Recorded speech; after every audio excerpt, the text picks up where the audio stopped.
สวัสดีพี่สุผู้สุขคนกับผมก็คิดมาตามแนวทางลาวพัฒนาพ่อเซียนผาสุกกันเนาะพี่น้องเนาะอันนี้คือผลมือวันสุกเด้อพี่น้องเด้อของพ่อเพิ่นเข่าตกกลับเนาะพ่อเนาะครับมันเข่าตกกลับมันกันมันมีหาหนึ่งตะวันเรียกมันออกหนึ่งหาเข่าตกกลับเนาะครับเนาะครับ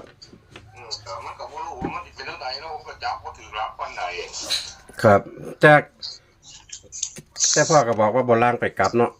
ครับผมว่าอยู่ข้างหน้าแต่ว่ากันคุณพ่อคุณแม่เอฟซีเพิ่นก็มาเบิ่งเพิ่นก็คันเพิ่นหมุนถึงมันก็อาจจะพลิกวับอยู่ดอกเนาะครับคันหมุนบ่ฮอดนี่บ่คือพ่อได้ตัวสิกลับนั่นตัวเดียวโดดๆเพราะว่าจังซี่นะตามปกติผมเป็นอันนั้นก็บ่นี่ก็บ่ถือเปจังซี่ก็ย้อนมันหมุนบ่ฮอดนี่ล่ะอันหมุนฮอดมันขึ้นจะกลับรถดอกว่าผู้ซื้อก็ได้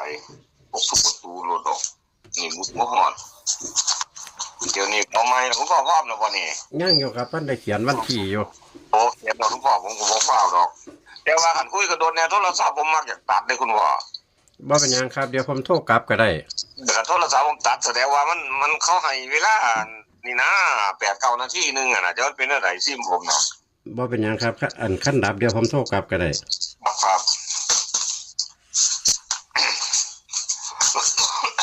หนาวแล้วทั้งบ้านผมเดี๋ยวนี้ผมยังบ่ทันออกจากผ้าเลยคนเดี๋ยวนี้ผมก็ยังผ้าอยู่มันเย็นอันนี้ก็หนาวอยู่ครับนี่ใส่เสื้อแขนยาวคือกันเดี๋ยว2 สั้นผมก็ได้มันเป็นเย็นเดือน3เนาะคุณพ่อเนาะครับจังใดจังงั้นกลับมาหนาวอีก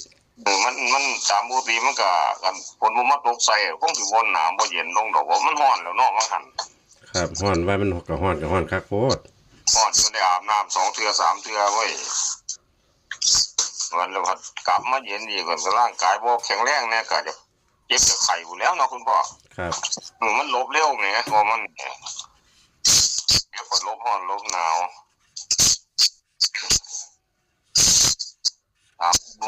เอาเลขวิ่งตัวใดครับเลขอย่าเขียนแล้วเสียงของคุณพ่อครับอันนั้นก็เดี๋ยวนี้ก็มีเลข4 ตัวเขาคุณพ่อเด้อครับมันเป็นเลขวิ่งเลขกันวิ่งน้ำกันนั่นล่ะมีเลข0คุณพ่อเลข0แล้วก็2คุณพ่อตัวที่3ก็เลข6ตัวที่4เลข9คุณพ่อมี0269ครับวันนี้จับคู่ผมก็สิจับมันวิ่งกันให้นี่หลายคุณพ่อนำก็มีตัวกันให้นำแต่ว่าเดี๋ยวนี้ตัวกันสิ3 จุดเด้อคุณพ่อเด้อเอาเป็น02คุณพ่อ02ครับเดี๋ยวครับ02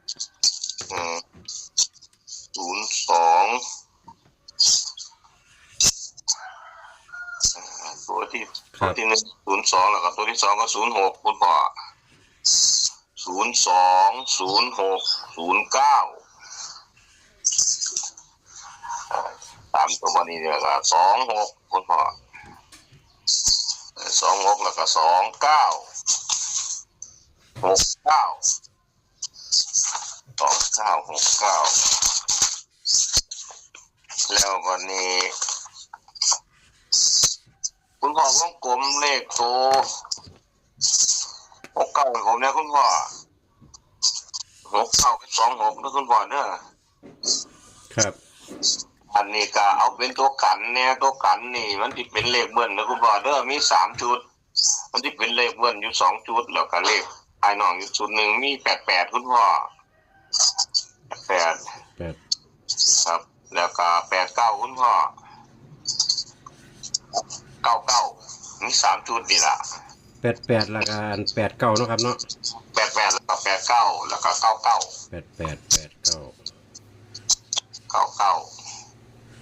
อัน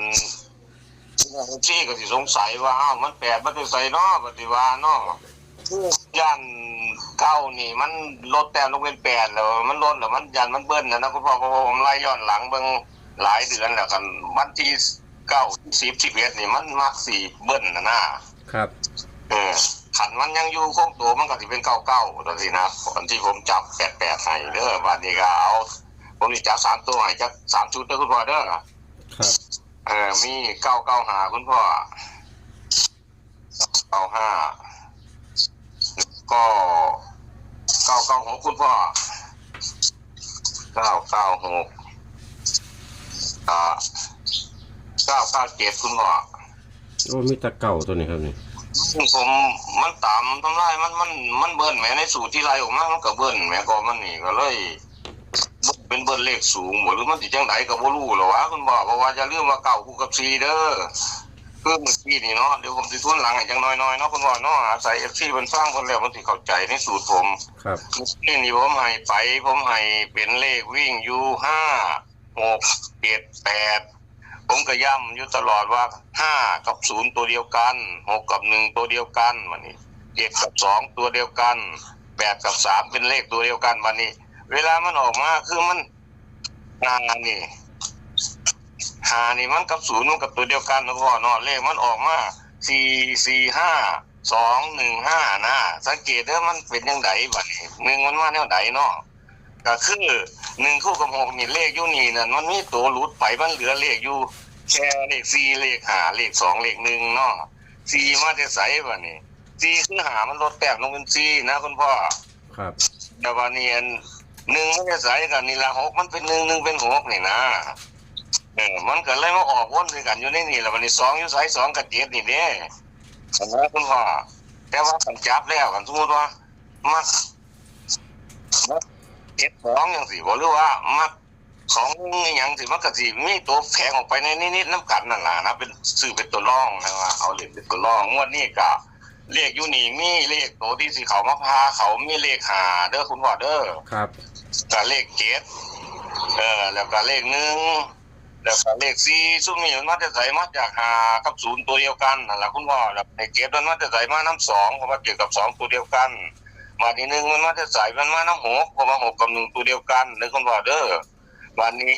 4นี่ที่ผมเอามาใส่นี่ผมเอาเก่ามาผมเอา4มาใส่ซื้อดอกกัน1คือกันก็บ่ได้เอามาใส่7คือกันแต่ว่าถ้าสมมุติว่ามัก2ก็ต้องมี7นำเด้อคุณพ่อเป็นตัวรองเด้ออันว่า6กับมี1เป็นตัวรองนำอยู่ในนี่ทั้งหมดทั้งมวลมันมีนี่บัดนี้มีตัวที่สิออกไปเป็น2ตัวได้คือมีเลข2มันสิออกเป็น3ได้เพราะว่า2ถ้าขึ้นแต้มมันสิเป็น3ปั๊บลงสินะคุณพ่อ ครับ ในอีกตัวนึง9นี่สิขึ้นแต้มได้แต่ว่าลงแต้มมามันก็สิเป็น7พออยู่นำ2นี่นะคุณพ่อ9นั่น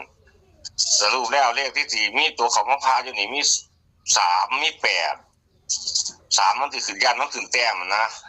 ถ้าสมมุติว่า0มันขึ้นแต้มเป็น1สิมันก็อยู่นำ6มี2เท่านั้นที่สิเป็น3แล้ววันนี้วันนี้9มันอาจจะลดแต้มลงเป็น8จังซี่นะคุณพ่อ ครับ ให้คุณหมอคุณแม่ชื่อพิจารณาเอาเลขนี้นี่ก็ทั้งหมดทั้งมวลก็มีเลขที่หลักมันก็คือมีเลข6ตัวนะคุณพ่อเนาะผมใหม่มี6 9นะคุณพ่อเนาะ ครับ เดี๋ยวโตกันก็มี88 89 99แล้ววันนี้ก็จับ3ตัวให้ก็มี995 996 997คุณพ่อทั้งหมดทั้งมวลก็อันตัววงกลมตัวเลข3ตัวก็วงกลม996คุณพ่อทั้งหมดทั้งมวลก็มีเท่านี้แหละคุณพ่อถืออยู่บ่ที่ผมทวนให้คุณพ่อ ถูกครับ ถูกต้องอยู่เนาะเอาจังไดก็ขอให้FCคุณพ่อคุณแม่ผู้เขามาเบิ่งก็ให้พี่น้าเกี่ยวเด้อครับนะยับหนีปากกันง่ายติดตามกันไปมันจังเล็กจังน้อยมันอาจจะมีช่วงเพราะว่าเลขมันก็เข้าอยู่เนาะบางครั้งนะคุณพ่อเนาะ ครับ เดี๋ยวนี้ก็ขอให้โชคดีให้ฟังๆลำๆรวยๆในวันที่16นี่ล่ะในวันที่10มีนาคม2568นี่ล่ะตำหมกหุงลาวเด้อขอให้โชคดีทุกคนขอให้แซ่บๆสวัสดีครับขอให้โชคดีครับ สวัสดีครับ ครับสวัสดีครับ เอาพี่น้องแคปหน้าจอเด้อของพ่อเสี้ยนพาสุขเพิ่นก็อ่านเพิ่นก็บรรยายรายละเอียดให้ฟังแล้วพี่น้องเฮาก็แคปหน้าจอเอาตามนี้ครับผมก็ขอบบุญขอบคุณพ่อเสี้ยนพาสุขหลายๆก็ขอให้พี่น้องเฮาโชคหมานเรื่อยๆแห่งปังๆอีกขอให้เข้าอีกต่อเนื่องเนาะพี่น้องเนาะเอาฝากกดไลค์กดแชร์กดติดตามเพจพารวยสำหรับคลิปนี้สวัสดีครับผม